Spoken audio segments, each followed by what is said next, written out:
Kami datang nak tarik kereta.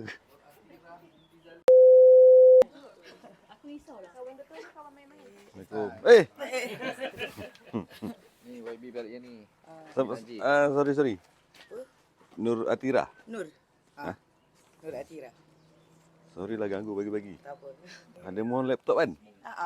Kenapa kat Depan sini balik tiang? Jangan dekat tiang.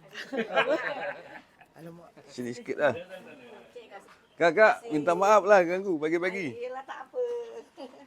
Aku baru sampai. Ini bila baru sampai? Malam tadi pukul 11. balik. Lama balik? Seminggu.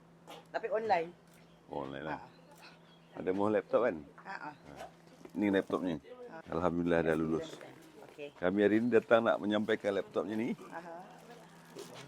Sambil nak menyampaikan salam daripada Yang Amat Berhormat Dato' On Hafiz Ghazi. Terima kasih.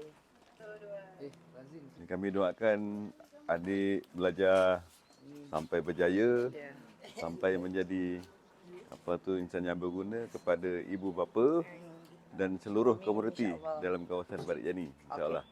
Berkat doa akak juga ni. Doakan anak je. Kan?